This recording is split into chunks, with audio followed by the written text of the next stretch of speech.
Bismillahirrahmanirrahim. Assalamualaikum warahmatullahi wabarakatuh.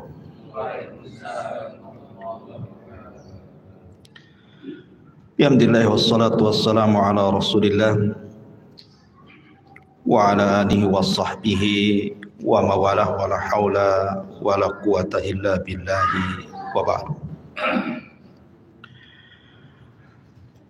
Alhamdulillah, di malam hari ini kembali kita bisa duduk untuk bertalabul ilmi, dan kita masih melanjutkan sejarah Rasul kita Al-Mustafa Muhammad ibn Abdullah alaihi salatu wassalam. Pada minggu yang lalu kita sudah menjelaskan perang terakhir yang dilakukan Nabi sallallahu alaihi wasallam, bahkan dipimpin langsung Nabi. Maka malam ini kita akan masuk pada akhir-akhir sejarah Nabi. Apa itu Hajjatul Wada, haji terakhir Rasul sallallahu alaihi wasallam. Namun sebelum saya jelaskan tentang kisah Hajjatul Wada, haji perpisahan Nabi dengan umatnya, kita akan menjelaskan tentang sejarah haji dulu. Kapan dimulai haji itu? Siapa yang pertama kali melakukan ibadah haji sampai kemudian menjadi syariat Islam, bahkan dijadikan satu di antara rukun iman yang kelima. Ma'asyiral muslimin yang dimuliakan Allah Subhanahu wa taala, Al-Imam Al-Baihaqi di dalam kitabnya Syu'abul Iman membawakan sebuah riwayat daripada sahabat Anas ibn Malik radhiyallahu anhu, di mana Nabi sallallahu alaihi wasallam bersabda, "Kana mawdi'ul baiti fi zamani Adam shibran aw akthara ilman. Fakanatil malaikatu tahujjuhu qabla Adam. Fastaqbalathul malaikatu faqalu, ya Adam min aina ji'ta? Faqala hajjajtul baita. Faqalu qad hajjathul malaikatu qablak." Kata Nabi sallallahu alaihi wasallam berdasarkan riwayat Al-Imam Al-Baihaqi dalam kitabnya Syu'abul Iman dari Anas ibn Malik radhiyallahu an, dahulu Baitullah Al-Haram atau dikenal dengan Ka'bah hari ini itu hanya tumpukan tanah setinggi satu jengkal dan berwarna merah. Lah para malaikat mereka haji di situ. Maksudnya tawaf di situ sebelum Adam alaihi salatu wassalam. Maka ketika Adam alaihi salatu wassalam haji, kemudian selesai haji, para malaikat menemui Adam dan mengatakan, ya Adam min aina ji'ta, dari mana engkau datang? Maka Adam mengatakan, hajajtu, aku baru saja melaksanakan haji di Baitullah Al-Haram. Maka malaikat mengatakan, qad hajjathul malaikatu qablak, sesungguhnya para malaikat sudah haji sebelum dirimu. Dari sini kita tahu bahwa sejarah pembangunan Ka'bah itu yang pertama kali membangun adalah para malaikat, karena malaikat yang pertama kali haji di situ. Tentu tidak lain karena malaikat ketika Allah Subhanahu wa taala menciptakan Adam mengatakan kepada Allah Subhanahu wa taala, ya Rabb, tidak perlu kau ciptakan Adam, cukup turunkan kami ke bumi, biar kami yang bertasbih memuja dan memuji dirimu. supaya tidak ada pertumpahan darah dan tidak ada kerusakan di bumi. Tapi Allah Subhanahu wa taala mengatakan, inni a'lamu ma la ta'lamun. Saya lebih paham akan ciptaan Adam dibandingkan kalian wahai para malaikat. Lah ketika melihat kegigihan para malaikat inilah, maka Allah Subhanahu wa taala membangunkan untuk malaikat satu Ka'bah di langit yang disebut dengan Baitul Ma'mur. Inilah yang pernah dilihat Rasul saat peristiwa Isra dan Mi'raj. Rasul melihat setiap hari yang masuk ke Baitul Ma'mur itu 70.000 malaikat tawaf, kemudian mereka pergi dalam sehari, kemudian besoknya datang lagi dengan jumlah yang sama tetapi malaikat yang baru. Dan setiap hari bergantian para malaikat, sebanyak 70.000 malaikat tawaf di Baitul Ma'mur. Maka Allah Subhanahu wa taala merintahkan malaikat untuk membangun Ka'bah persis di bawah Baitul Ma'mur tetapi di bumi. Jadi Ka'bah itu kalau dibuat tegak lurus itu di bawah Baitul Ma'mur, tempat kiblatnya para malaikat. Ma'asyiral muslimin yang dimuliakan Allah Subhanahu wa taala. Lah ketika Allah Subhanahu wa taala turunkan Adam dan Hawa karena sebuah dosa syahwat, terkena was-was iblis untuk memakan buah larangan, akhirnya Adam pun kemudian memakan buah larangan. Dan Allah Subhanahu wa taala firmankan dalam Al-Qur'an, qulnah bitu minha jami'ah. Keluarlah kalian, turunlah kalian semuanya wahai Adam, Hawa dan iblis ke bumi. Fa imma ya'tiyannakum minni hudan. Kalau aku turunkan petunjukku, kata Allah, faman tabi'a hudaya fala khaufun alaihim wala hum yahzanun. Maka siapapun yang mengikuti petunjukku, kata Allah, maka mereka tidak akan takut dan tidak akan bersedih hati. Dalam riwayat bahwa Adam kemudian diturunkan di sebuah tempat namanya Sri Lanka di India sana. Kemudian Hawa diturunkan di Jeddah. Kemudian akhirnya Adam dan Hawa pun saling mencari. Dan ketika dekat sudah hampir berjumpa, dalam bahasa Arab disebut Muzdalifah. Akhirnya kemudian berjumpalah keduanya di tanah yang disebut dengan Arafah. Makanya Arafah disebut Arafah karena diambil dari di mana Adam mengenal Hawa dan Hawa mengenal Adam. Bahasa Arabnya itu araf, mengetahui. Maka tempat itu sampai hari ini kemudian disebut Padang Arafah. Lah ketika Adam alaihi salatu wasallam dan Hawa berjumpa di Arafah, maka Allah Subhanahu wa taala ajarkan satu kalimat agar Adam mengucapkannya dalam bentuk tobat kepada Allah Subhanahu wa taala. Kalimat itu adalah Rabbana zalamna anfusana wa illam taghfir lana wa tarhamna lanakunanna minal khasirin. Ya Rabb, sesungguhnya kami telah mendolimi diri-diri kami.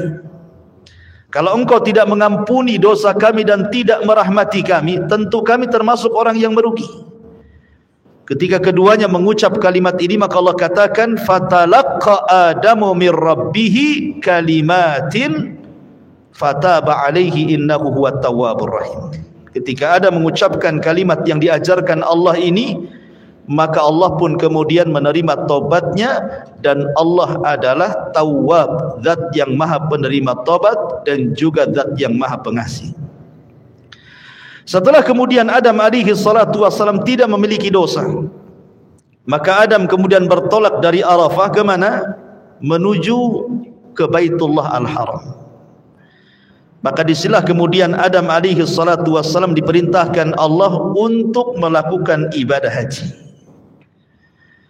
Dari sini menunjukkan bahwa Baitullah adalah bumi yang pertama kali Allah diibadahi di situ. Belum ada satu dunia ini tempat yang Allah diibadahi pertama kali oleh manusia kecuali di Ka'bah itu. Disitulah Adam alaihi salatu wassalam dan istrinya tawaf, kemudian beribadah kepada Allah Subhanahu wa taala sampai memiliki anak keturunan dan wafat di situ. Saya akan menyebutkan beberapa pendapat para ulama. Pertama, disebutkan oleh Al-Imam Al-Mawardi. Al-Imam Al-Mawardi ini seorang fuqaha Syafi'i. Jadi ulamanya ahli fikihnya dari mazhab Syafi'i. Mengatakan bahwa menukilkan pendapat Abdullah ibn Abbas radhiyallahu anhu annahu qala, bahwa dia mengatakan, lamma ahbatallahu ta'ala Adam minal jannah ilal ardi. Ketika Allah Subhanahu wa taala turunkan Adam dari surga ke bumi, qala lahu, maka Allah berfirman kepada Adam, ya Adam, idhhab fabni li baitan wa tuf bihi.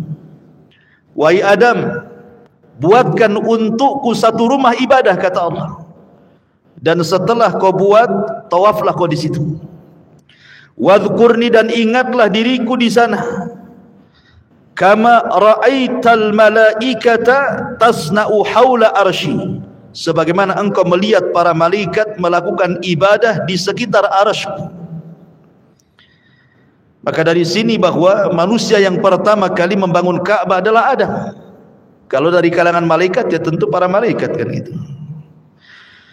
Kemudian juga disebutkan oleh Al-Imam Al-Mas'udi rahimahullahu ta'ala dalam kitabnya Kitabu Akhbariz Zaman, anna Syith ibn Adam, bahwasanya Nabi Syith putra Adam alaihi salatu wassalam. Nabi Syith ini adalah seorang nabi, nabi kedua setelah Adam sebelum Idris, namanya Syith ibnu Adam alaihi salatu wassalam.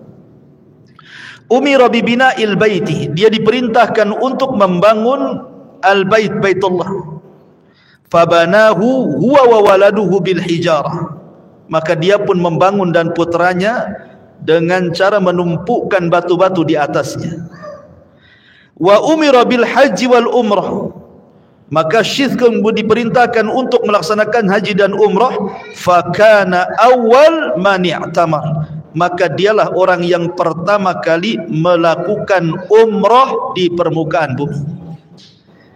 Jadi kalau yang pertama kali haji adalah Adam alaihi salatu wassalam, dan yang pertama kali umrah siapa? Nabi Allah Syith alaihi salatu wassalam.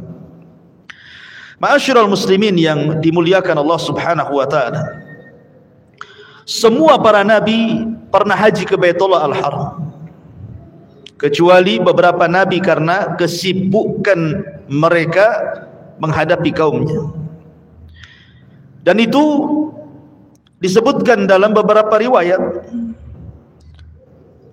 di antaranya Urwah, perkataan Urwah Ibnu Zubair rahimahullahu ta'ala, sebagaimana dikeluarkan Al-Imam Al-Baihaqi dalam sunannya, ma min nabiyyin illa waqad hajjal baita, tidak ada satupun nabi, kata Urwah, kecuali pernah mengunjungi Baitullah Al-Haram untuk haji.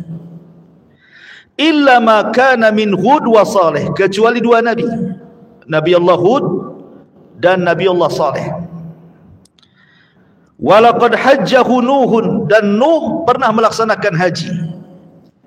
Falamma kana fil ardi ma kana minal gharaqi asabal baita ma asabal arda, ketika Allah mengirim azab kepada kaum Nuh dengan mengirim tufan dan juga banjir bandang yang sangat besar, dari situlah kemudian termasuk Ka'bah juga tenggelam, mengalami kehancuran. Wa kanat al-bait rabwatan hamra, dan kala itu Baitullah atau Ka'bah itu masih gundukan tanah yang berwarna merah. Fa ba'atsallahu Hudan, maka Allah pun utus Hud, Nabi Allah Hud alaihi salatu wassalam. Fatashaghala bi amri qaumihi hatta qabidahu Allahu ilaihi, tetapi kaumnya menyibukkan Hud alaihi salatu wassalam sampai Hud meninggal dunia.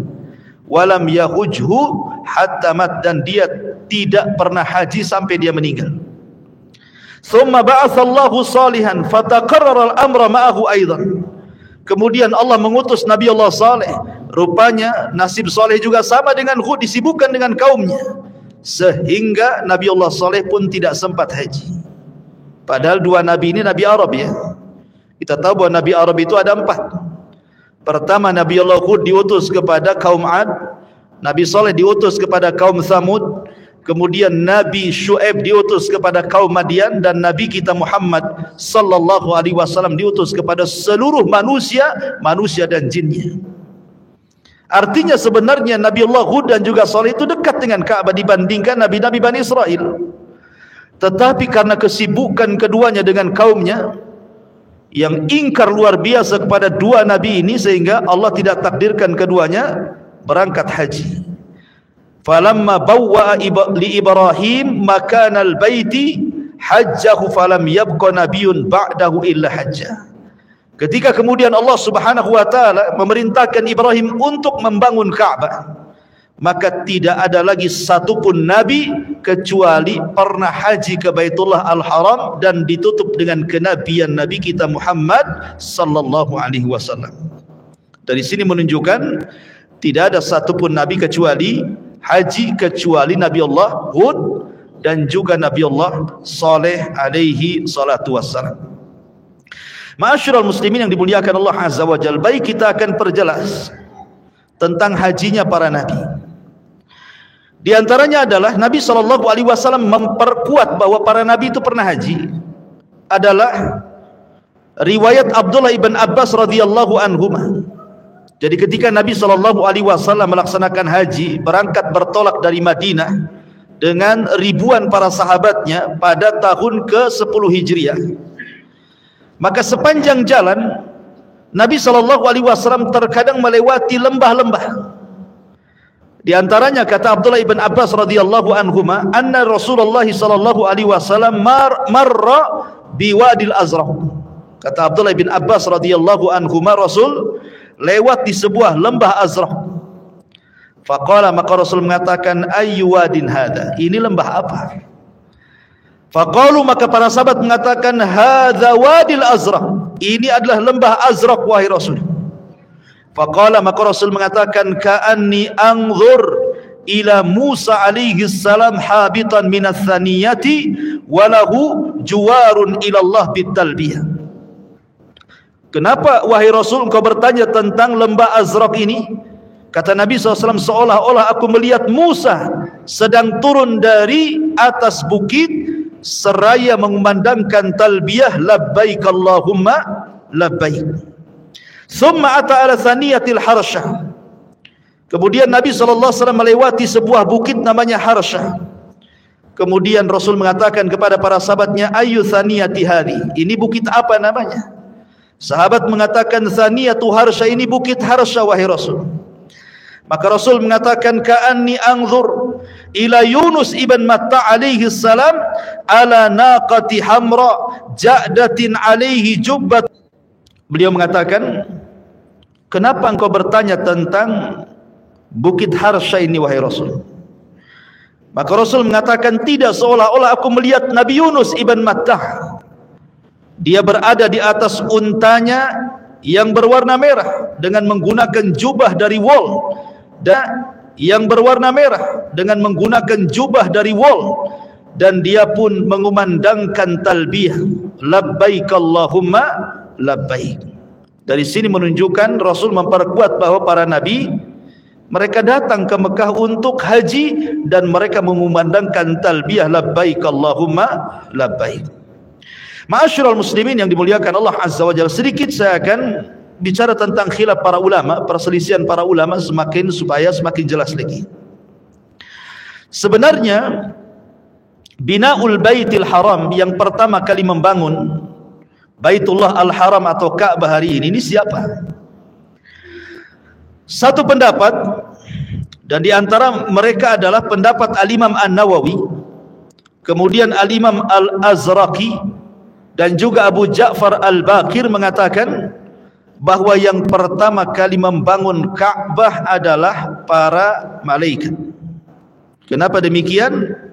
Karena malaikat ingin betul-betul melaksanakan perintah Allah Subhanahu wa taala dengan dibangunkan satu rumah di bumi tepat dengan Baitullah, rumahnya Allah bagi para malaikat yang ada di langit yang disebut dengan Baitul Ma'mur.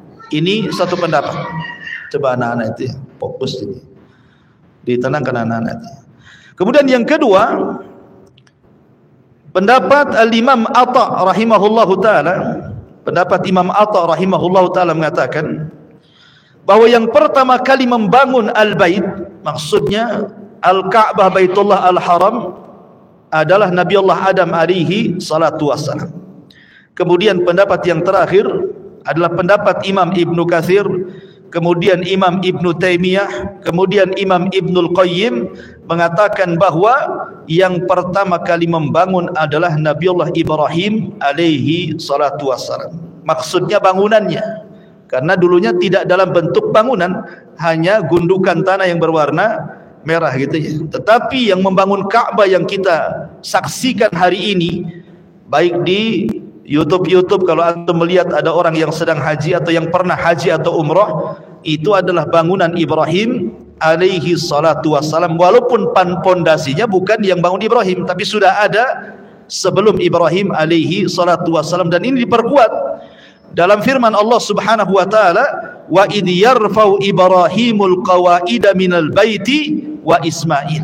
Dan ingatlah ketika Ibrahim meninggikan bangunan-bangunan Baitullah dan juga putranya Ismail.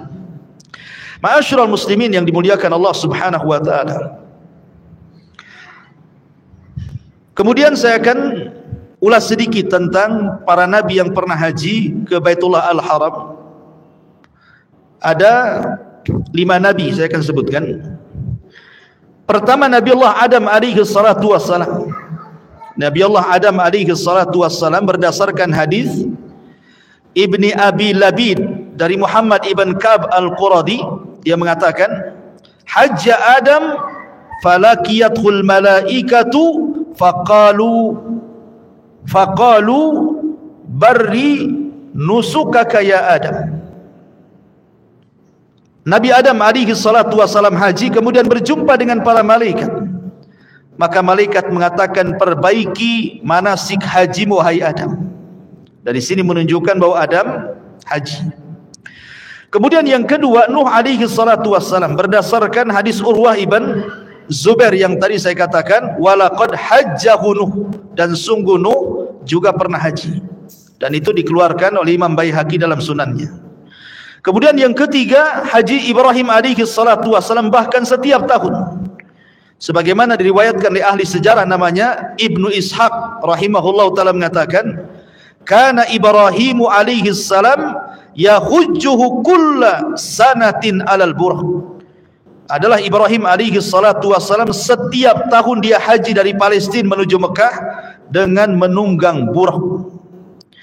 Kemudian yang keempat, Nabi Musa alaihi salatu wassalam berdasarkan riwayat yang dikeluarkan Imam At-Tabrani dalam Mu'jamul Kabir dari Abdullah ibn Abbas radhiyallahu anhuma, ketika Nabi sallallahu alaihi wasallam salat di Masjid Al-Khaif, dia melihat ada sab'una nabiyan, dia salat bersama 70 nabi, di antara mereka adalah Nabi Musa.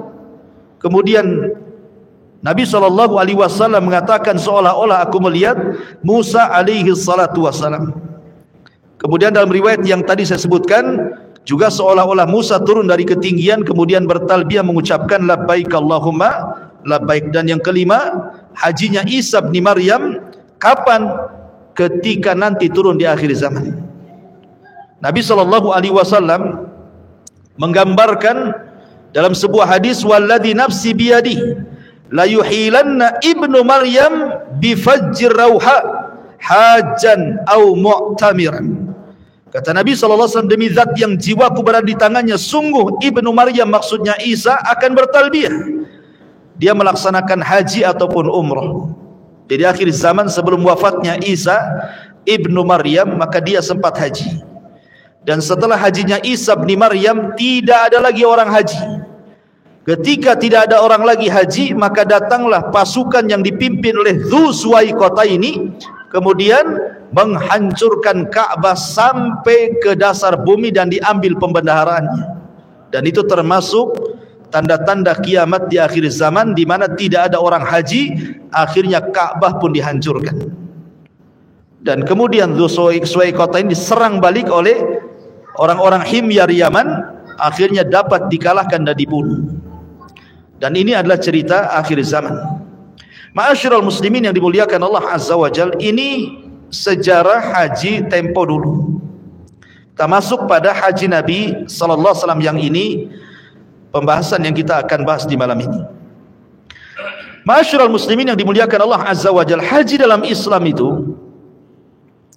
adalah sebuah syiar daripada syiar-syiar Allah. Dan siapa yang mengagungkan syiar Allah itu tanda ketakwaan. Wa man yu'azzim sya'airallah fa innahu min taqwal qulub, kan itu. Barang siapa yang mengagungkan syiar-syiar Allah, maka itu bagian daripada ketakwaan. Jadi orang yang haji itu menunjukkan tanda ketakwaan dia kepada Allah Azza wa Jalla. Sementara orang yang punya kesehatan dan juga biaya dan dia sanggup haji kemudian tidak haji, berarti masih dipertanyakan takwanya itu. Karena haji itu adalah syiar daripada syiar Allah. Siapa yang mengagungkannya, berarti itu tanda ketakwaan hatinya. Kemudian juga Nabi SAW menyebutkan tentang arkanul Islam, rukun-rukun Islam.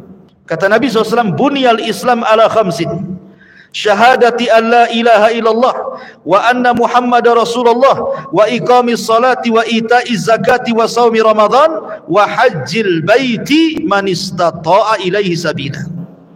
Bahwa rukun Islam itu ada 5. 1, syahadat kepada Allah dan kepada Rasulnya, kemudian salat, kemudian zakat, kemudian puasa, kemudian haji bagi yang sanggup.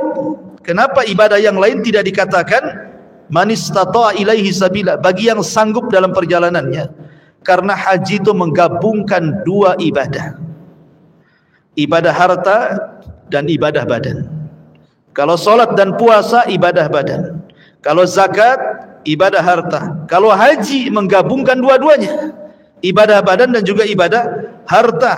Makanya haji itu agak berat, sehingga kemudian dibutuhkan kesanggupan baik secara materi harta ataupun secara badan. Orang yang punya harta tapi stroke tidak bisa haji, ya kan? Orang yang sehat tapi pengangguran, nggak mungkinlah jalan kaki. Artinya bahwa haji itu harus dua-duanya, punya harta dan sehat badannya. Makanya Rasul mengatakan man istata'a ilaihi sabila. Dan haji itu fardu ain, ingat. Haji itu bukan fardu kifayah, kalau ada sebagian melakukannya gugur bagi yang lainnya. Tidak. Setiap muslim wajib pergi haji. Karena Allah yang mengatakan wa adzin fin nasi bil haji ya'tuka rijalan wa ala kulli dhamirin ya'tin min kulli fajjin amin. Dan habarkan kepada manusia akan perintah haji. Allah memerintahkan kepada Rasul untuk mengiklankan kepada manusia untuk berangkat haji. Makanya Allah mengatakan walillahi 'alan nasi hijjul bait. Ya, tuntutan Allah kepada manusia itu agar manusia haji. Haji bagi yang mampu. Dan haji itu secara manasik, secara singkat nanti kita akan jabarkan. Jadi haji itu dimulai daripada tanggal 8 dari bulan Dzulhijjah atau disebut dengan hari tarwiyah. Maka disitulah mulai para jemaah haji menggunakan ihram dan diambil dari mawaqitil haji, tempat-tempat yang memang sudah ditempatkan memakai pakaian ihram. Kemudian setelah itu mereka ke Mekah. Sampainya di Mekah kemudian mereka melaksanakan tawaf kudum namanya, tawaf kedatangan. Kemudian setelah tawaf kedatangan ke Mekah, mereka bertolak ke Mina untuk melaksanakan hari tarwiyah.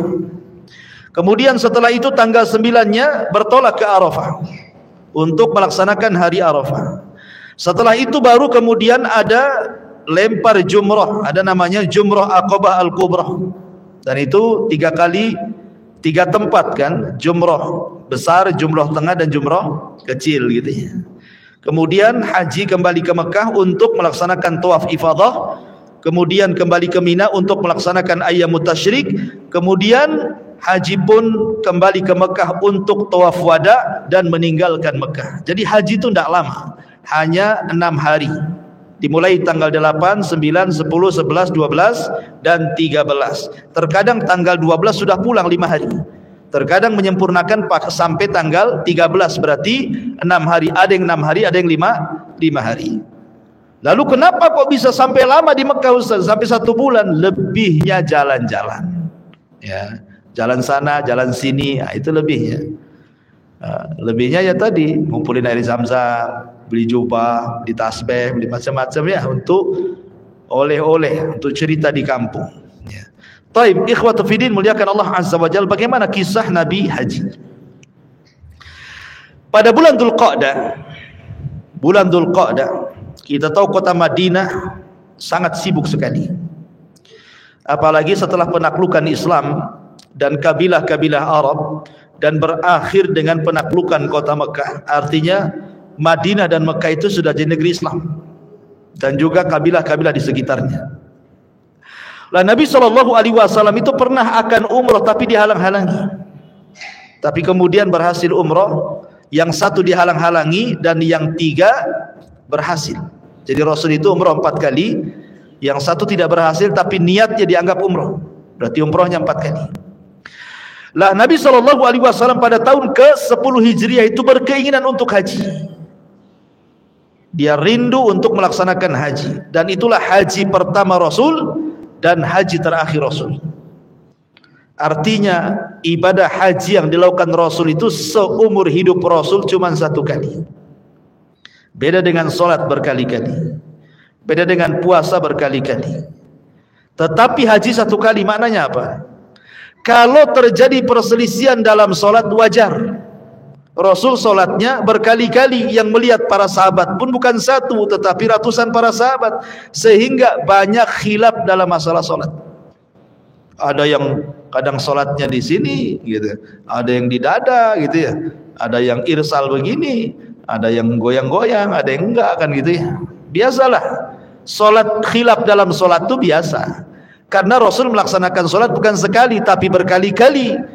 Sahabat yang melihat pun bukan 1 sahabat tapi banyak para sahabat, sehingga sahabat satu dengan yang lain melihat sesuai versi mereka melihat Rasul solat. Wajar solat berselisih. Tapi kalau haji berselisih ini tidak wajar. Kenapa demikian? Karena Nabi SAW sepanjang hidupnya cuman melaksanakan 1 kali haji. Kalau seandainya berbeda dalam haji, mau beda dengan yang mana? Rasul cuma 1 kali hajinya, nggak mungkin beda. Ya, karena 1 kali hajinya. Jadi kalau seandainya ada yang berbeda dalam haji, berarti alternatifnya cuma 2. Yang satu sesuai dengan sunnah Nabi, yang satu menyelisih sunnah Nabi.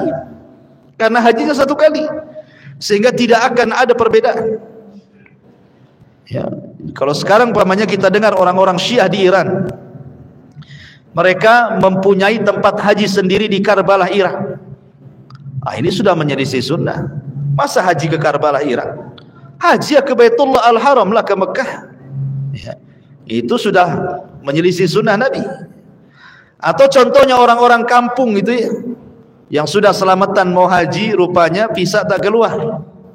Malu dengan orang kampung, akhirnya nginep di Jakarta 1 bulan, nunggu jemaah haji pulang, tawafnya di Monas gitu ya, kemudian sa'inya Jabotabek kan gitu ya, kemudian beli jubahnya di Tanah Abang, pulang pula jadi haji Tanah Abang gitu ya.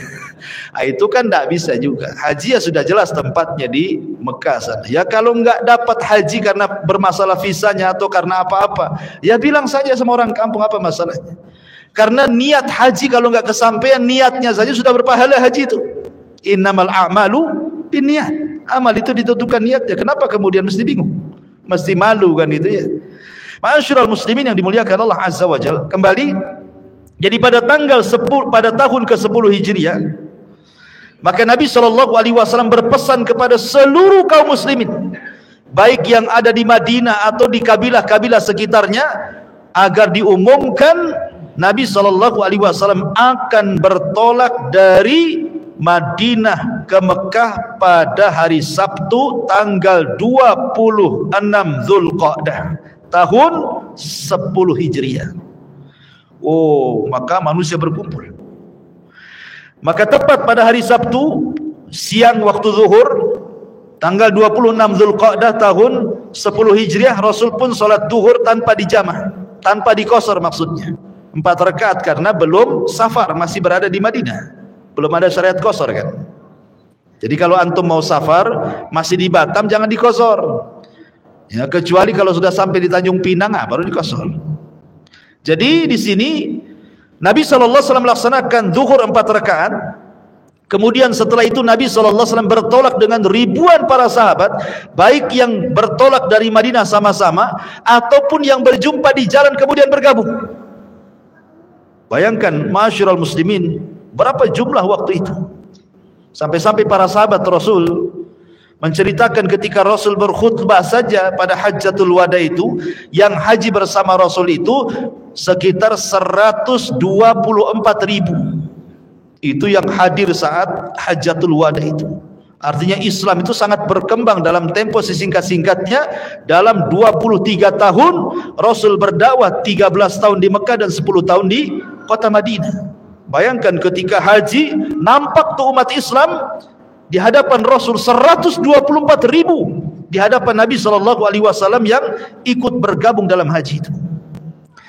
Ma'asyiral muslimin yang dimuliakan Allah Subhanahu wa taala, maka pada tanggal 25 Zulqa'dah, masih tahun ke-10 Hijriah, maka Nabi SAW dan kaum muslimin menghadapkan wajah kendaraan mereka ke arah Masjidil Haram dan mulai bertolak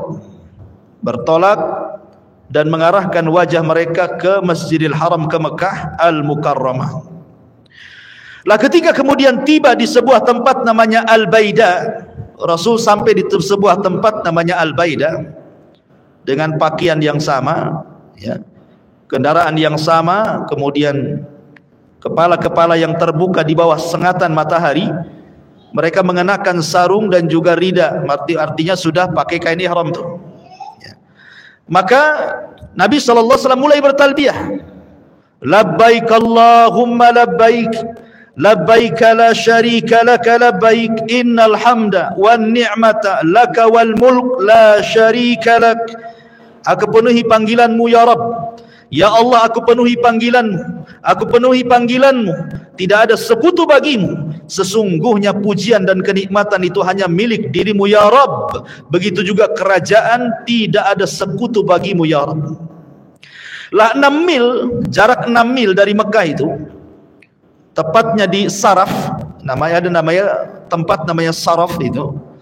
Maka Nabi SAW mengumumkan kepada para sahabatnya, siapa yang tidak membawa hewan hadyu untuk dikurbankan, maka sebaiknya digabung antara umrah dengan haji. Tetapi yang kadang sudah membawa hewan hadyu, maka tidak bisa lagi, artinya harus haji saja tanpa umrah. Kan haji itu kan macam-macam. Ya, ada haji yang disebut dengan haji farad, ya, haji saja. Ya. Kemudian ada haji yang menggabungkan dengan haji dan umrah. Maka Nabi SAW, dan itu sebaik-baik haji. Sebaik-baik haji adalah yang menggabungkan antara umrah dan haji. Lah kebetulan Nabi sudah membawa hewan hadyu untuk dikorbankan itu pada tanggal 10 Dzulhijjahnya nanti kan. Makanya Rasul SAW tidak bisa umrah, hanya haji saja. Sehingga Rasul mengatakan, kalau seandainya aku bisa membalik waktu gitu ya, untuk tidak membawa hewan ini, tentu aku akan menggabungkan haji dan umrah. Tapi karena kadang sudah bawa hadyu, ya sudahlah, apalagi lah. Ya. Maka Nabi SAW kemudian setibanya di Makkah Baitullah Al-Haram, sebagaimana dikisahkan oleh Jabir bin Abdullah radhiyallahu an. Jadi ketika Rasul sampai di Ka'bah, maka Nabi SAW kemudian tawaf. Dan begitulah sunnahnya orang masuk Masjidil Haram, tidak seperti masuk masjid. Kalau masuk Masjid Al-Fajri ini ada sunnah namanya sunnah tahiyatul masjid, ya. Tapi kalau masuk ke Masjidil Haram, yang pertama dilakukan tawaf sebagai pengganti dari tahiyatul masjid. Jadi kalau antum tidak melaksanakan tahiyatul masjid, maka sunnah tawaf, ya. Maka Nabi SAW kemudian tawaf. Maka Rasulullah SAW kemudian membuka sebagian bahunya dan menutup bahunya yang lain. Kemudian di putaran yang pertama lari-lari kecil. Jadi 3 putaran pertama tawaf itu lari-lari kecil. Baru kemudian di putaran sisanya maka jalan biasa. Lah ketika Nabi SAW kemudian memulai tawaf, beliau mencium Hajar Aswad. Jadi memulai tawaf itu dengan cara mencium Hajar Aswad. Kalau tidak bisa, cukup menyentuhnya. Kalau tidak bisa, melambaikan tangan dari jauh. Ya, kemudian tawaf. Kemudian di antara di antara dua maqam, nanti kita disuruh membaca Rabbana atina fid dunya hasanah wa fil akhirati hasanah wa qina adzabannar. Lah setelah itu kemudian Nabi SAW solat di belakang maqam sebelum melaksanakan sa'i. Kemudian Nabi SAW setelah solat di belakang maqam 2 rakaat, kemudian Nabi SAW mulai sa'i dan membaca ayat Innas Safa wal Marwata min syairillah. Sesungguhnya Safa dan Marwah adalah bagian daripada syiar Allah Subhanahu wa taala. Ketika Nabi SAW sampai di Bukit Safa, kan Bukit Safa di sini Bukit Marwah gitu ya. Maka Nabi SAW berdoa, La ilaha illallah wahdahu la syarikalah. Lahul mulku wa lahul hamdu wa huwa ala kulli syai'in qadir. La ilaha illallah wahdah anjaza wa'dah wa nasara 'abdah wa hazamal ahzaba wahdah. Tidak ada sesembahan yang berhak disembah kecuali Allah, satu-satunya, tidak ada sekutu baginya. Miliknya lah kekuasaan dan kerajaan dan segala pujian, dan di atas segala sesuatu maha kuasa. Tidak ada sesembahan yang berhak disembah kecuali Allah, satu-satunya. Dia telah memenuhi janjinya, menolong hamba-hambanya dan mengalahkan pasukan yang bersekutu sendirian. Maka setiap kita sampai di Bukit Safa, maka ucapkanlah kalimat ini. Jadi kalau nanti antum umrah gitu ya, maka ini doa yang dibaca, yang dianjurkan oleh Nabi SAW. Kemudian Nabi SAW membaca 3 kali. Setelah itu kemudian turun menuju Marwah, hingga ketika sampai di sebuah lembah, perut lembah. Sekarang sudah nggak ada lagi perut lembah, tetapi di tengah-tengah Safa dan Marwah sekarang dibuat cahaya di situ. Ya, warna hijau. Jadi kalau sudah sampai di situ lari-lari kecil. Sampai di sini lari-larinya nanti jalan lagi biasa, gitu ya. Nanti baliknya gitu lagi. Kalau sudah sampai lampu hijau lari-lari kecil lagi. Kemudian sampai akhir nanti jalan biasa. Nah, begitu ketika sa'i, ya, yang dilakukan Nabi SAW. Akhirnya kemudian Nabi mengatakan bagi yang tidak membawa hadiyu, artinya dia boleh langsung tahallul, mencukur rambutnya dan melepas pakaian ihramnya, menunggu tanggal 8 Dzulhijjah untuk haji. Tapi bagi yang tidak membawa hadiyu, maka dia tidak boleh melepas ihramnya. Akhirnya kemudian Nabi SAW tepat pada tanggal 8 Dzulhijjah, disebut dengan hari Tarwiyah. Inilah setat pertama haji, tanggal 8 Dzulhijjah, atau disebut dengan hari Tarwiyah. Kemana Rasul bertolak? Ke Mina. Jadi pertama kali Rasul bertolak ke Mina, maka Nabi SAW kemudian menaiki kendaraannya, qaswahnya, untanya. Kemudian di Mina Nabi SAW salat duhur, asar, maghrib, isya dan juga subuh. Artinya menginap di situ. Ya, menginap di Mina karena dimulai dari salat duhur sudah di sana. Duhur, asar, maghrib, isya, kemudian subuh. Kemudian beliau tinggal di sana sebentar sampai terbit matahari. Lalu setelah terbit matahari pada tanggal 9-nya baru bertolak ke mana? Ke Arafah. Dan Arafah itulah penentu haji. Kata Rasul, Al-Hajju Arafah. Haji itu letaknya di Arafah, gitu ya. Lah setelah kemudian Nabi SAW di Arafah, kemudian beliau mendapati sebuah kubah yang sudah dibuatkan oleh para sahabat di sebuah tempat namanya Namirah, ya, sebuah desa dekat Arafah. Kemudian beliau singgah di sana. Sampai ketika matahari sudah condong ke barat, maka beliau alaihi salatu wassalam minta dibawakan al-quswa, untanya, kendaraannya, lalu disiapkan untuk beliau kemudian menuju perut lembah dan berkhutbah. Ini yang disebut dengan khutbah Arafah namanya. Khutbah Arafah. Makanya kalau orang sedang wukuf nanti banyak ada orang yang sedang ceramah itu ya. Maka Nabi SAW berkhutbah. Inilah yang kemudian dikenal khutbah Hajjatil Wada. Khutbah perpisahan Nabi SAW yang syarat dengan pelajaran. Di situ terkandung tauhid, di situ terkandung akhlak, di situ terkandung ibadah. Pokoknya dalam khutbah ini betul-betul, karena waktu singkat, tentu Nabi SAW tidak memilih tema sembarangan. Nabi akan memilih tema-tema penting dalam khutbah ini karena waktunya singkat. Ya. Dan itu dibukukan khutbah Nabi SAW. Apa saja yang dikhutbahkan Nabi SAW? Setelah Nabi SAW membacakan pujian bagi Allah, Alhamdulillah, nahmaduhu wa nasta'inuhu wa nastaghfiruh wa natubu ilaihi wa na'udzu billahi min syururi anfusina wa min sayyiati a'malina. Man yahdihillah fala mudhillalah wa man yudlil fala hadiyalah. Asyhadu an la ilaha illallah wahdahu rabbil la syarikalah wa anna Muhammadan abduhu wa rasuluh. Kemudian Rasul mengatakan, usikum ibadallah bitaqwallah wa ahussukum ala ta'atihi wastaftih billadhi huwa khair. Amma ba'du. Kata Nabi SAW setelah membaca pujian-pujian bagi Allah, kemudian salawat atas dirinya, kata Rasulullah, aku wasiatkan wahai hamba-hamba Allah agar berpegang dengan takwa, dan aku sarankan kepada kalian untuk di atas ketaatan, dan bukalah setiap hari dengan kebaikan. Kemudian kata Nabi SAW, ayyuhan nas isma'u minni wa'qilu fa inni la adri la'alli la alqakum ba'da ami hadha fi mawqifi hadha abada. Kata Nabi SAW, wahai manusia, dengarkan ucapanku, tolong pegang. Karena boleh jadi, kata Nabi SAW, setelah aku berdiri di sini, boleh jadi ini tahun terakhir kalian berjumpa dengan aku. Boleh jadi ini tempat terakhir kalian berjumpa dengan aku. Maknanya seolah-olah Nabi SAW akan berpisah dengan para sahabatnya.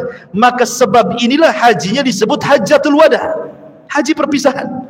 Karena Rasul SAW menyampaikan sebuah perpisahan di sini. Kata Nabi SAW, boleh jadi ini terakhir aku berjumpa dengan kalian di tempat berdiriku ini. Oleh karena itulah dengarkan wahai manusia khutbahku. Kemudian kata Nabi SAW, ayyuhan nas, wahai manusia, inna dima'akum wa amwalakum wa a'radakum alaikum haramun ila an talqaw rabbakum ka hurmati yaumikum hadha fi syahrikum hadha fi baladikum hadha. Innakum satalqawna rabbakum fas'alukum an a'malikum wa qad balagtum. Kata Nabi SAW, ingatlah darah-darah kalian, harta-harta kalian, kehormatan kalian haram, tidak boleh ditumpahkan sampai kalian menghadap Rabb kalian seperti haramnya hari ini, seperti sucinya hari ini, maksudnya hari Arafah. Seperti sucinya bulan ini, maksudnya bulan Dzulhijjah. Seperti sucinya negeri ini, maksudnya negeri Mekah. Dan kalian akan berjumpa dengan Rabb kalian, dan Rabb kalian akan bertanya soal amalan kalian, dan katakanlah aku sudah menyampaikan semuanya kepada kalian. Rasul mengingatkan 3 perkara yang sangat penting: soal darah, soal harta, dan soal kehormatan. Ingat, soal darah ini masalah penting. Rasul pertama kali menyampaikan soal pembunuhan darah, ya. Karena bagaimanapun ikhwatu fiddin yang dimuliakan Allah Azza wa Jal, ketika Umar ibn Khattab radhiyallahu an bertanya kepada Hudzaifah soal fitnah yang akan datang kepada manusia bagaikan ombak yang tidak berhenti, dan itu sampai kiamat fitnah ini akan terjadi. Maksud Umar itu adalah fitnah pembunuhan antar sesama muslim. Kata Hudzaifah mengatakan, tidak, selama kau hidup wahai Umar, fitnah tidak akan terjadi. Tapi setelah kematianmu fitnah itu akan terjadi.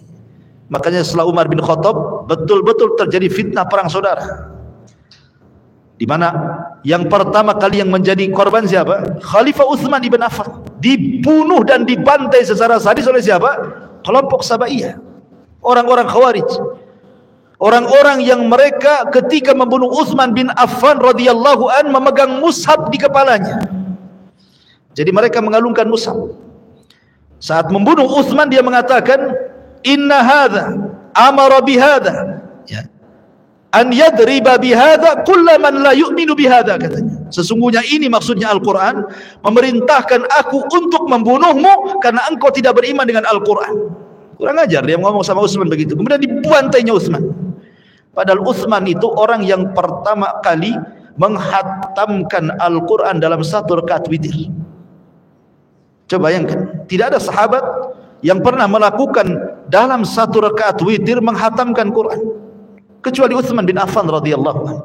Makanya dikenal dengan bacaan Qurannya. Dibilang sama Khawarij bahwa Utsman tidak beriman dengan Quran sehingga harus dibunuh berdasarkan Quran. Ya kan? Ini pertama kali pembunuhan.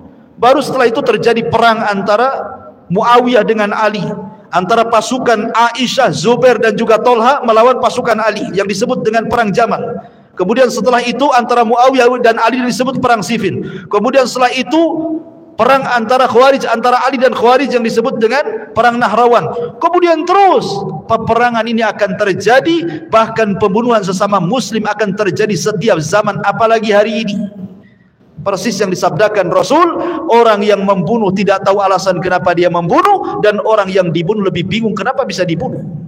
Ya, stres orang sekarang bunuh-bunuhan itu. Gara-gara parkir bunuh-bunuhan, kan itu ya. Gara-gara hutang 200.000 bunuh gitu. Gara-gara rebutan waris bunuh, tersinggung sedikit bunuh. Udah main bunuh aja sekarang ini.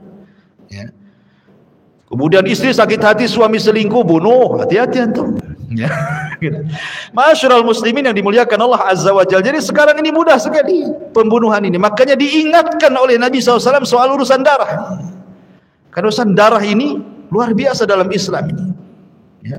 Ma'asyiral muslimin yang dimuliakan Allah Azza wa Jalla, sampai Umar bin Khattab radhiyallahu anhu pernah ngirim surat kepada penduduk Son'a Yaman. Gara-gara kasus apa? Gara-gara kasus pembunuhan. Jadi ada seseorang yang seorang wanita yang ditinggal suaminya kerja. Lah wanita ini tidak punya anak dari suaminya, tapi suaminya punya anak. Artinya bawa anak bawaan dari suaminya. Suaminya gadis menikah dengan seorang duda punya anak. Akhirnya oleh dudanya ini ditinggal kerja. Kesepian wanita ini, akhirnya selingkuh dengan tetangganya. Ketika selingkuh ketahuan sama anak bawaannya, akhirnya merencanakan untuk dibunuh anak bawaannya ini. Dan betul-betul dibunuh. Dia, kemudian juga selingkuhannya, kemudian orang bayarannya dan pembantunya, 4 orang berserikat membunuh anak bawaannya ini. Akhirnya kemudian jasadnya dilempar ke sumur. Kemudian wanita ini pura-pura, padahal dia yang membunuh, pura-pura pula dia kehilangan anaknya. Nah begitulah orang yang menutupi kesalahan, kan, pura-pura bukan dia yang bunuh. Akhirnya sampailah kasus ini kepada Khalifah Son'a, Gubernur Son'a yang ditempatkan Umar di situ. Kemudian akhirnya ketahuan sumur tempat pelemparan jasad anaknya. Dia setelah diselidiki, kemudian semua tertangkap pelakunya. Mulai dari wanita itu, kemudian selingkuhannya, kemudian laki-laki bayarannya untuk membunuh, termasuk pembantunya. Dan dikisos 4-4-nya. Kemudian Umar marah dan mengirim surat kepada penduduk Son'a. Kalau kalian penduduk Son'a bersyirikat untuk membunuh orang itu, anak kecil itu, kalian kubunuh semuanya. Bayangkan ya. Artinya dalam Islam itu yang dibunuh sebagai kisos itu bukan yang eksekutor saja, tapi yang merencanakan pun terkena, gitu maksudnya. Jadi kalau seandainya nih ada 10 orang ya merencanakan membunuh si A, yang membunuh 1 orang, tapi karena 10 orang ini merencanakan, semua dibunuh. Begitulah hukum Islam. Makanya Umar bin Khattab mengatakan, kalaulah seluruh penduduk Son'a Yaman merencanakan pembunuhan kepada anak itu, ku bunuh semuanya, katanya. Lihat, begitu dahsyatnya hukuman darah dalam Islam gitu ya. Makanya Rasul mengingatkan di khutbah pertamanya soal darah. Kemudian soal harta. Soal harta, ya. Karena harta ini penting, betapa banyak orang-orang yang kemudian mengambil hak orang lain. Baik disengaja atau tidak disengaja, dan kebanyakan disengaja. Seperti apa? Seperti para pedagang. Ngurang-ngurang takaran, ngurang-ngurang timbangan, ngurang-ngurang meteran, itu kan ngambil hak orang tuh. Harusnya 1 kilo dikurangi setengah on, kan itu. Jadi 1 kilo kurang setengah on jadinya, kan. Harusnya kain 1 meter dikurangi 1 senti. Jadi 90 senti jadi, kan itu ya. Ngambil hak orang lain, kan itu. Sama dengan merampok, tetapi seolah-olah dia sedang berjual beli. Apalagi sekarang ini ada timbangan, ingat ya, ada timbangan, bukan timbangan kayak dulu. Sekarang ini pakai elektrik, kan gitu ya. Ada angkanya, taruh buah-buahan di situ, angkanya keluar semua situ. Nah, itu lebih teliti lagi harusnya. Harus lebih teliti, karena kadang-kadang nih ini barang baru diletak nih, ini masih jalan, udah diambil sekian, kata. Subhanallah, kan. Ini ngambil, itu yang paling mudah contohnya ngambil hak orang itu kayak gitu coba. Ya kalau yang merampok, yang maling, yang copet itu udah karuan lah, kan itu. Nah, ini kan yang jelas-jelas yang hidup di pasar itu. Ya. Makanya Rasul mengingatkan soal harta, nggak boleh kalau sudah mengucapkan 2 kalimat syahadat, nggak boleh diambil haknya. Harta dia. Ya. Kemudian yang ketiga soal kehormatan, ini yang paling banyak di masyarakat. Ya, orang yang menggibah saudaranya, mencaci maki saudaranya, merendahkan, menghina, takabur dan begitu seterusnya. Ini 3 perkara ini banyak di masyarakat. Makanya Rasul ingatkan 3 perkara di awal khutbahnya. Kemudian yang kedua kata Nabi SAW, ayyuhan nas, wahai manusia, inna rabbakum wahid. Ala la fadla li arabiyyin ala a'jamiyyin wala li a'jamiyyin ala arabiyyin wala li ahmar ala aswad wala li aswad ala al-ahmar illa bi taqwallah inna akramakum indallahi atqakum. Wahai manusia, Rabb kalian itu satu. Kita ini punya satu Tuhan, tidak perlu cari-cari Tuhan yang lain. Tuhan kita satu Allah. Bapak kita juga satu, namanya Adam. Kita semua dari Adam. Tuhan kita satu, sehingga jangan dibeda-bedakan. Mau anda orang Arab, mau anda non-Arab, mau anda berkulit merah, mau anda berkulit hitam, mau anda berkulit putih, tidak ada beda kata Rasul. Yang membedakan kalian hanyalah taqwallahi azza wa jalla. Kemudian Rasul membacakan ayat, inna akramakum indallahi atqakum. Paling mulia di antara kalian di sisi Allah adalah orang yang bertakwa. Jadi tidak perlu saling mengejek. Jangan merasa Arab kemudian lebih tinggi dibandingkan non-Arab gitu. Ataupun sebaliknya. Karena Islam itu tidak memandang perkara kesukuan, perkara kekayaan, perkara pangkat dan jabatan. Semua di hadapan Allah itu sama. Semua di hadapan Allah sama. Makanya ketika manusia dibangkitkan pada hari kiamat, kata Rasul, yuhsyarun nas yaumal qiyamah khufatan uratan ghurlan buhman. Pada hari kiamat manusia akan dibangkitkan tanpa alas kaki, kembali tidak dikhitan, tidak pakai pakaian di badan, dan tidak membawa harta sama sekali yang pernah dia miliki di dunia. Mau dia orang kaya, mau dia orang miskin, mau dia pejabat, mau dia rakyat, mau dia siapapun, dibangkitkan sama di hadapan Allah. Lalu apa yang dipertanggungjawabkan? Takwa kita yang dipertanggungjawabkan di hadapan Allah. Kemudian Nabi SAW yang ketiga mengatakan, faman kanat indahu amanah falyuaddiha ila man i'tamanahu 'alaiha wa inna kulla riban mawdu'un walakinna lakum ru'usu amwalikum la tadlimuna wa la tudlamun. Wa qadallahu annahu la riban wa inna riba ammil Abbas ibni Abdul Muttalib mawdu'un kulluhu wa anna kulla damin kana fil jahiliyati mawdu'un wa inna awwala dima'ikum adau damu Amir ibni Rabi'ah ibn al-Haris ibni Abdul Muttalib fahuwa awwal ma abda'u bihi min dima'il jahiliyah. Kata Nabi SAW, barang siapa yang dititipi amanah, maka laksanakan amanah itu pada tempatnya. Anda dititipi amanah jabatan, maka baiklah dalam menjaga jabatan. Anda dititipi kekayaan, maka baiklah mengelola kekayaan. Karena malun soleh li rajulin soleh, harta yang baik itu kalau dikelola orang baik. Anda dititipi anak, maka perbaikilah, didik mereka anak-anak itu. Pokoknya apapun amanah dari Allah, laksanakan. Kemudian kata Nabi SAW, ingat, seluruh riba aku hapuskan dengan kedatangan. Karena di zaman jahiliyah itu terkenal yang disebut dengan riba nasyiah. Dalam bahasa kita ini rentenir. Kalau pinjam 1 juta harus kembalikan 1.200.000 kan itu ya. Kalau pinjam 5 juta harus dikembalikan 6 juta.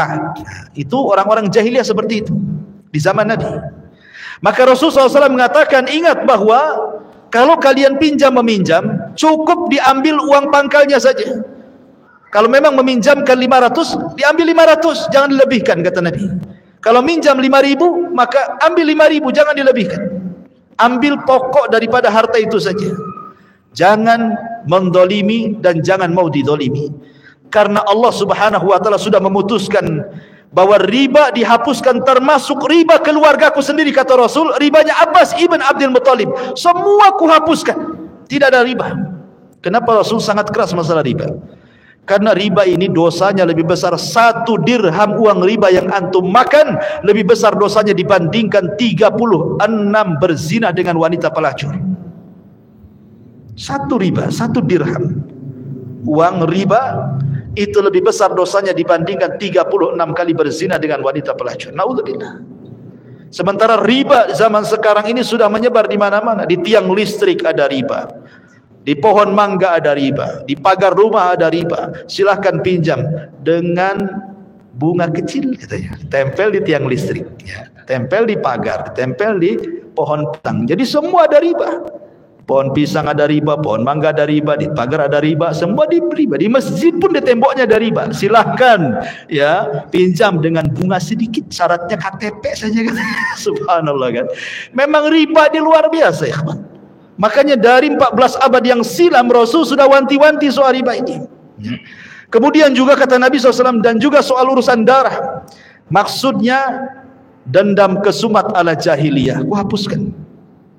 Karena orang jahiliyah ini kalau umpamanya dua kabilah nih perang, kemudian satu membunuh, satu jadi korban nih, maka kabilah korban akan ngamuk dan menuntut darahnya, dan akan membunuh siapapun yang terlibat itu tanpa melihat. Dalam Islam dihapuskan dengan cara kisos, yang dikisos yang bunuh saja, kan begitu. Yang nggak bersalah ya jangan kemudian dibunuh. Kayak dulu waktu saya masih kecil-kecil di Jawa Barat di Majalengka itu biasa itu tawuran antar desa. Ini kalau ada anak sekolah kemudian digebukin gitu kan, sampai bonyok, sampai masuk rumah sakit. Besoknya nih preman desa sebelah itu nunggu anak desa sebelah. Tak kira dia siapa, mau orang tua, mau apa, penting dari desa itu digebukin juga. Padahal nggak salah itu. Harusnya digebukin yang ngebukin kan gitu ya. Ini orang nggak tahu menahu soal penggebukan, itu kena gebuk juga coba. Lah di sini Islam menghapuskan soal dendam kesumat. Kata Nabi SAW, maka yang pertama kali kuhapuskan adalah darahnya Amir ibnu Rabi'ah ibnu Haris ibn Abdul Muttalib. Ya, dialah yang kuhapuskan darah yang pertama, dan tidak ada lagi dendam kesumat ala jahiliyah. Kemudian kata Nabi SAW, amma ba'du ayyuhan nas, fa inna syaitana qad ya'isa an yu'bad bi ardikum hadhi abada walakinahu in yuti fi ma siwa dhalik, walakinahu in yuta'a fi ma siwa dhalik faqad radiya bihi mimma tahkiruna min a'malikum fahdharuhu ala dinikum. Wahai manusia, sesungguhnya syaitan putus asa untuk disembah di negeri kalian. Kenapa?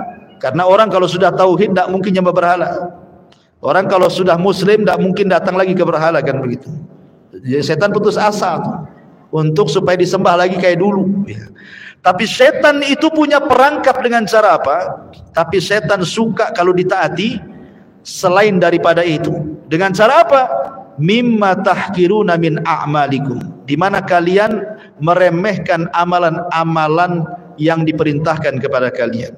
Mulai meremehkan amalan-amalan sunnah gitu ya. Mulai meremehkan salam kalau ketemu. Kata Rasulullah SAW, di antara alamat kiamat itu adalah ketika orang mengucapkan salam kepada orang yang dikenal dan tidak mau mengucapkan salam kepada orang yang tidak dikenal. Padahal mengucapkan salam itu kepada yang dikenal atau kepada yang tidak dikenal, selama zahirnya nampak dia muslim kan. Nampak nih lewat pakai peci, ini muslim nih. Nampak pakai sarung, muslim. Ucapkannya salam, assalamualaikum. Soal dia balas atau urusan dia balas nggak balas, yang jelas kalau tidak dibalas dia dosa, karena mengucapkan salam sunnah menjawabnya wajib kan itu. Ini aneh gitu ya. Kalau seandainya ada orang lewat kemudian kita ucapkan salam assalamualaikum, malah dia dekat kepada kita. Pak, kita kenal di mana Pak? Katanya, lah kok bilang gitu, kenal di mana? Saya sedang melaksanakan sunnah kan gitu, malah ditanya kenal di mana katanya kan. Itu karena dia tidak paham ya, bahwa mulai dari yang kecil-kecil salam sudah ditinggalkan ya kan, mulai kemudian ke masalah-masalah sunnah, puasa, sholat, sedekah mulai ditinggalkan, akhirnya dari perkara sunnah merembet ke yang wajib. Nah, itu setan tuh begitu, dia membuat khutuwat selangkah demi selangkah gitu ya. Kemudian dalam riwayat yang lain bahwa setan itu suka kalau seandainya bitahrisi bainakum, dibuatnya kalian bergaduh. Memang setan putus asa untuk disembah, tapi setan sengaja membuat kita ini berselisih, bertengkar. Ya, satu masjid pengurusnya bertengkar, rebutan posisi gitu ya. Satu yayasan juga sama, rebutan yayasan kan itu. Itu jelas-jelas di bidang dakwah. Apalagi cerita partai, itu urusan dunia, jelas itu pertengkarnya. Ya, jadi urusan agama saya bisa bertengkar, apalagi urusan dunia kan. Itulah setan kadang-kadang. Kemudian Rasul mengatakan, ingatlah la tarji'u ba'di kuffaran yadribu ba'dukum riqaba ba'din. Hati-hati, jangan kembali kepada kekufuran setelahku sehingga kalian saling membunuh dengan sebagian yang lainnya. Kemudian kata Rasul, ya ayuhan nas, wahai manusia, inna zamana qad istadara ka hayati yauma khalaqas samawati wal ard. Kemudian Rasul membacakan, inna iddatash syuhuri indallahi 12 syahran fi kitabillah ila akhiril ayah, sampai kepada minha arba'atun hurum salasatun mutawaliyatun dzulqa'dah wa dzulhijjah wal muharram war rajabul mudhar bainal jumadi wa sya'ban.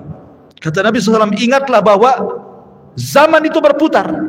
Ketika Allah menciptakan langit dan bumi, bilangan bulan itu 12. Dari 12 bulan itu ada 4 bulan yang disebut bulan suci. Kemudian Rasul menyebutnya, yang pertama Dzulqa'dah, kedua Dzulhijjah, ketiga Muharram, dan yang keempat bulan Rajab, di antara bulan Sya'ban dan bulan Jumadil akhir.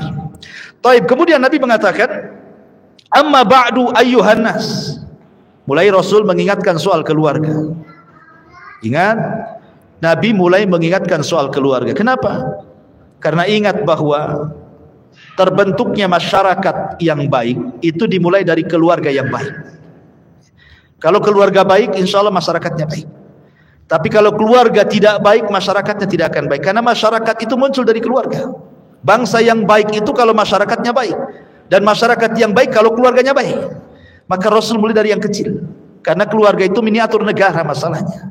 Apa kata Nabi SAW? Ayyuhan nas, inna linisaikum alaikum haqqa walakum alaihinna haq. Ingat, masing-masing kalian punya hak, wahai suami istri.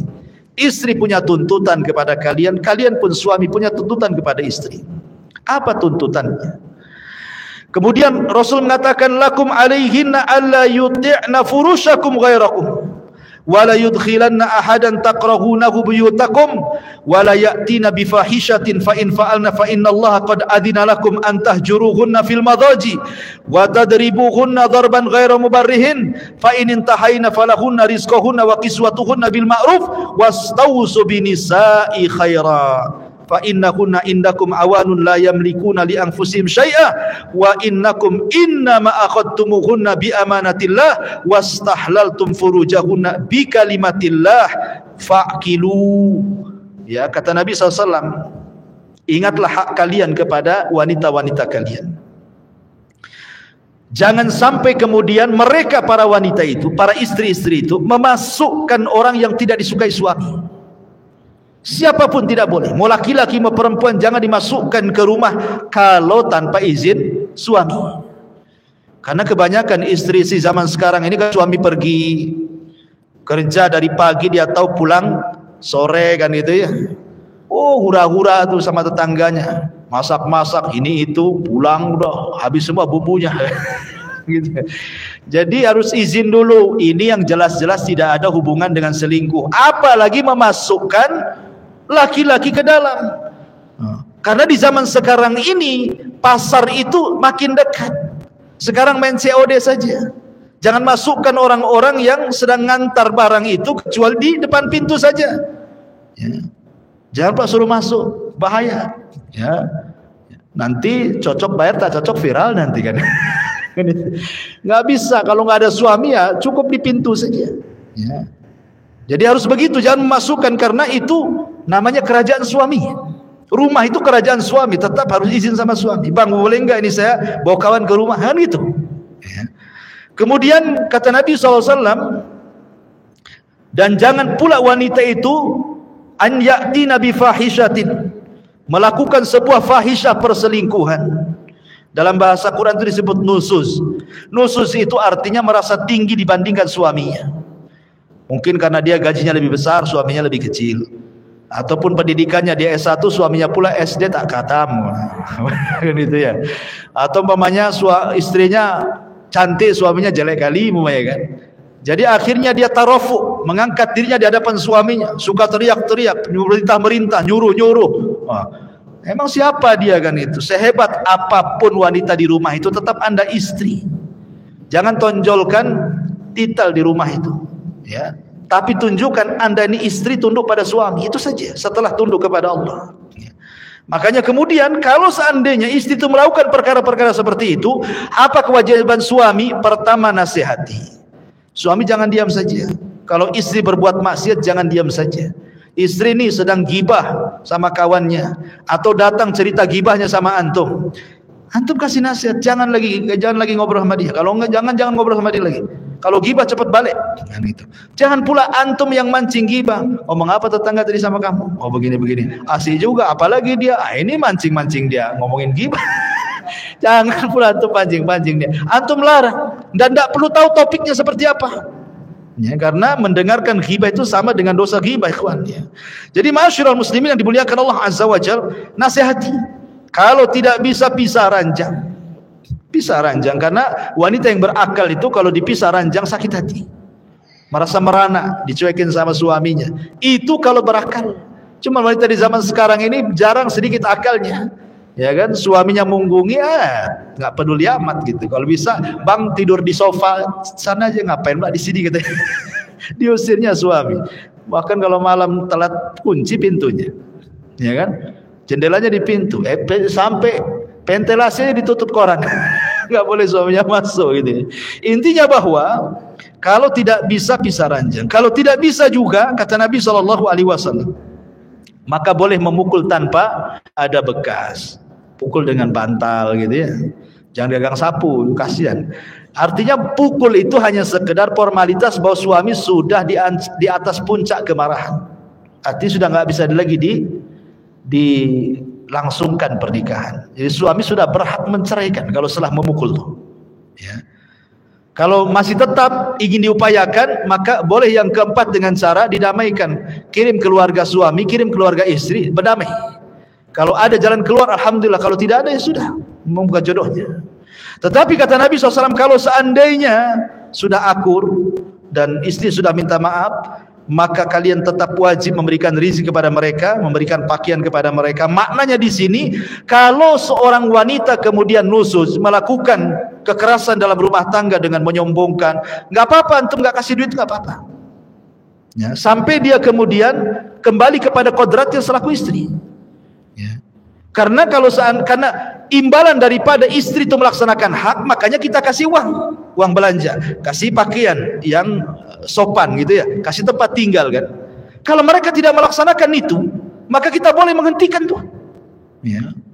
Saya nggak kasih bulan ini, kenapa? Kau kurang ajar sama aku, kata. Nah kalau bulan depan kau bagi, aku kasih. Nah gitu maksudnya.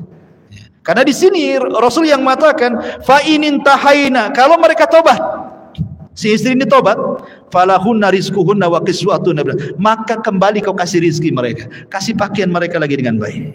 Maknanya kalau tidak tobat tidak perlu lagi, gitu maksudnya. Ya.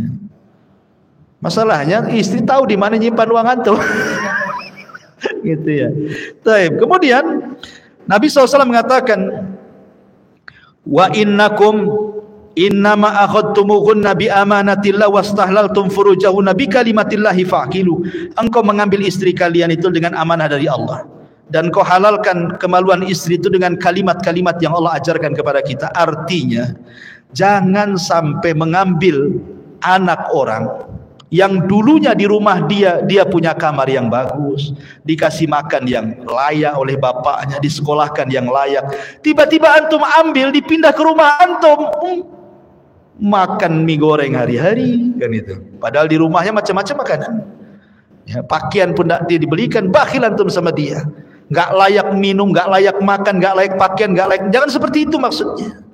Antum ngambil dia, antum tidak membesarkan dia. Apa antum besarkan istri antum dari orok sampai dia dewasa? Tidak, yang membesarkan orang tuanya. Sampai disekolahkan sama orang tuanya. Tiba-tiba antum ambil, antum hinakan dia, kan kurang ajar antum namanya. Gitu maksudnya ya. Jadi satu sisi pun hargai wanita. Makanya Rasul mengatakan fastausu binisa'i khairan. Maka aku wasiatkan kepada kalian berbuat baiklah kepada istri-istri kalian. Kemudian Rasul mengatakan qad taraktu fikum ma in i'tasamtum bihi falan tadillu abada. Kitab Allah was sunnati. Aku tinggalkan kepada kalian dua perkara. Kalau kalian berpegang, kalian tidak akan sesat selamanya, Al-Quran dan juga sunnahku. Kemudian yang terakhir kata Rasul, ayyuhan nas kuli, ayyuhan nas, wahai manusia, innamal mu'minuna ikhwah, seorang mukmin dengan mukmin yang lain bersaudara. Fala yahillu limri'in malu akhihi illa anti binafsi. Tidak boleh mengambil harta saudaranya muslim kecuali atas kerelaannya. Ya. Hal ballagtu Allahumma syahad. Bukankah aku sudah sampaikan ini wasiat kepada kalian? Maka sahabat mengatakan, tentu wahai Rasul. Maka Rasul mengisyaratkan jarinya, ya Allah saksikan aku sudah menyampaikan semuanya. Aku sudah menyampaikan semuanya. Maka setelah Nabi SAW berkhutbah di Padang Arafah, kemudian Rasul menuju tempat wukuf dan membiarkan perut untanya menyentuh pasir, sementara gunung Musyah di hadapan beliau. Beliau tetap dalam keadaan wukuf hingga terbenam matahari. Setelah itu beliau membonceng Usamah dan bertolak. Kepala beliau menunduk sampai menyentuh punggung Quswa. Beliau berkata kepada jamaah haji, perlahan-lahan wahai manusia. Lah sesampainya di Muzdalifah, kemudian beliau salat maghrib, kemudian isya dengan 1 kali azan dan 2 kali qomat, tanpa mengerjakan salat selain itu. Setelah itu beliau berbaring sampai terbit fajar, lalu salat subuh di Muzdalifah. Mabit menginap di Muzdalifah. Kemudian setelah itu beliau menaiki Al-Quswa dan menuju Masy'aril Haram, lalu bertakbir, bertahlil gitu ya. Kemudian beliau tetap dalam keadaan wukuf sampai betul-betul tanah terang. Sebelum matahari terbit beliau berangkat sambil membonceng Al-Fadl ibn Abbas, yang ketika itu datang rombongan perempuan. Ya. Fadl ini sempat tergoda dengan wanita-wanita itu. Maka Rasul kemudian pipinya diarahkan ke sini, jangan kau lihat katanya. Belok lagi kata Rasul, jangan kau lihat. Jadi sama Rasul setiap melihat perempuan diginikan lagi. Gitu. Jadi kalau antum bonceng anak gitu ya, anaknya nengok perempuan, antum ini anaknya antum gini kan antum pula yang nengok. Kacau. Gitu. Jadi maksudnya ya dibiasakan gitu ya. Taib. Jadi ini Fadl ini sama Nabi jangan nengok begitu ya di perjalanan itu. Taib. Kemudian setelah itu Nabi SAW meneruskan sampai selesai manasik haji, dan selesai kemudian berkhutbah ya, turunlah surah Al-Maidah ayat 3, Al-yauma akmaltu lakum dinakum wa atmamtu alaikum ni'mati wa raditu lakumul Islam madina. Pada hari ini telah kusempurnakan kepada kalian agama kalian, telah kucukupkan kepada kalian nikmatku, dan telah kuridhoi Islam sebagai agama kalian. Menunjukkan Nabi SAW sudah selesai menyampaikan risalahnya dengan sempurna tanpa harus ditambah dan dikurangi. Maka pada waktu nafar sani ya, Nabi SAW bertolak dari Mina, kemudian singgah di Abtah, kemudian di tenda Bani Kinanah sehari semalam. Setelah itu beliau menuju Baitullah, kemudian melakukan tawaf wada bersama kaum muslimin, kemudian beliau bertolak kembali ke kota Madinah. Itu intinya dari manasik haji Nabi SAW. Adapun hikmah tentang ini tentu ada 4 perkara dari manasik haji Rasul. Yang pertama tentang keagungan Baitullah Al-Haram, bahwa Ka'bah itu tempat yang agung. Kemudian yang kedua, Rasul ingin melembutkan hati supaya bersatu. Kaum muslimin itu bersatu, dikumpulkan di satu tempat. Ya, kaum muslimin itu bersatu, nampak kekuatannya. Kemudian yang ketiga juga bahwa melaksanakan haji itu adalah warisan daripada Nabi Ibrahim alaihi salatu wassalam. Makanya kita sebut dalam salawat setiap salat, Allahumma salli ala Muhammad wa ala ali Muhammad kama shallaita ala Ibrahim wa ala ali Ibrahim. Kemudian yang terakhir di sini ada i'lan tauhid. Bagaimana tauhid itu dibesarkan dengan menyebut labbaik Allahumma labbaik, labbaik la syarika lak labbaik, innal hamda wan ni'mata lak wal mulk la syarika lak. Menunjukkan talbiyah tentang syiar tauhid yang dikumandangkan baik orang yang umroh ataupun yang haji. Wallahu alam. Saya kira ini secara singkat kisah haji tempo dulu sampai kepada Hajjatul Wada Nabi SAW. Mudah-mudahan ada manfaatnya, dan mungkin tinggal 2 kali pertemuan lagi sejarah ini ya. Jadi paling 2 kali pertemuan, nanti kita cari kitab yang lain yang cocok. Subhanaka wa bihamdika asyhadu an la ilaha illa anta astaghfiruka wa atubu ilaik. Allahu ta'ala alam. Assalamualaikum warahmatullahi wabarakatuh.